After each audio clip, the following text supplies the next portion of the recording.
Hey guys, welcome back to the channel. Today we're going to get right into it. We're going to show you how to weather up your minis. This method is beginner friendly but still produces great results. Today we're going to be adding some weathering to the Salamander's Gladiator.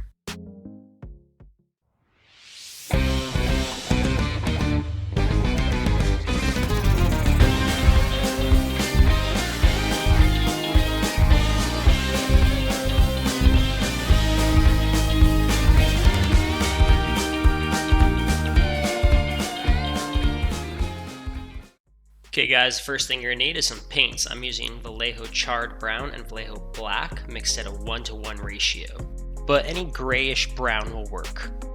Next up, you guys are going to need some packing foam. This one came out of a sprue box, so if you get those, make sure not to throw them away because they are useful. Go ahead and dab your foam into the 1:1 mix and blot it on a paper towel until you only see small dots. It's better to build up your weathering slowly than accidentally overdoing it. You'll then go ahead and apply the paint to the areas you want to weather. The areas of the body, or in this case the tank, that extend the most outwards would receive the most contact.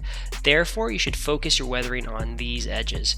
If you're doing weathering on a person, imagine where you would get the scratches if you were wearing the armor. Areas like the face and chest are commonly protected by the arms, but your metal boots would not be so much. It's all about adding a story to your model, and it's actually quite fun.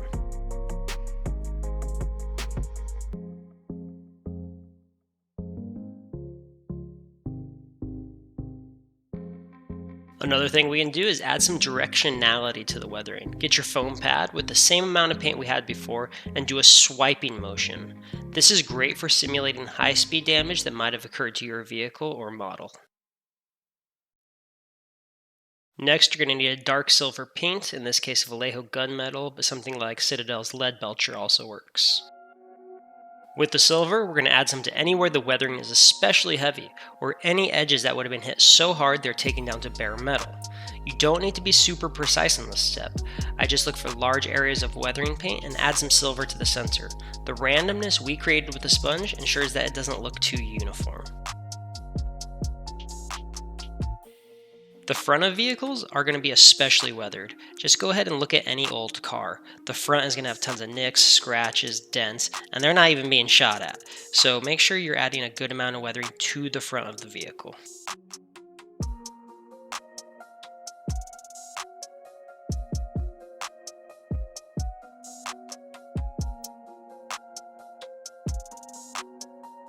Okay guys, the first part of the weathering is done, but I want to take it up one more notch. This next part is completely beginner friendly and it's optional, but I think it's totally worth it.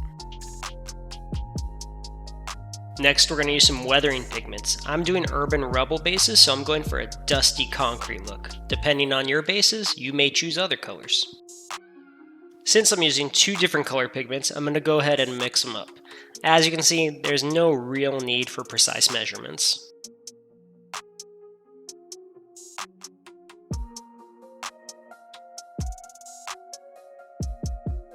You'll then go ahead and grab a dry brush, in this case a makeup brush, and apply the pigments to the model in areas that would get especially dirty. As you can see, I'm applying it quite liberally, but I'll smooth it out as I go. Now some people think weathering pigments are advanced tools, but I'd argue that it's more beginner friendly than the classic dry brushing with paint for a dusty effect. If you apply too much with weathering pigments, you can just wipe it off. Nothing is permanent until you set the pigment. Speaking of setting the pigments, there's a few ways you can do that. Once you get the amount of pigment you want on the model, you can dust it with your favorite matte spray, you can flick airbrush thinner from a dry brush on it, or you can mist airbrush thinner from an actual airbrush itself.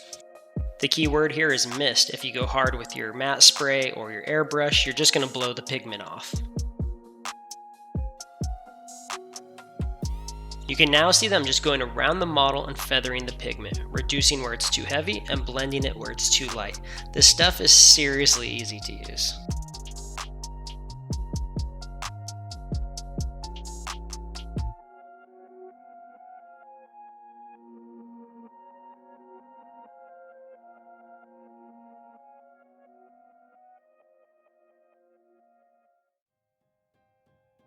Okay guys, that's it. As you can see, I reduced the pigments down a lot, so it's just a subtle effect. Adding weathering to your models, especially ones with bright colors, really makes it feel like they interact with the world you placed them in. Hopefully this video helped you dip your toe in the ocean that is weathering. If this video helped you in any way, please like and subscribe. And thank you guys for all the support thus far. We really do appreciate it. As always, thank you for your time, and take care.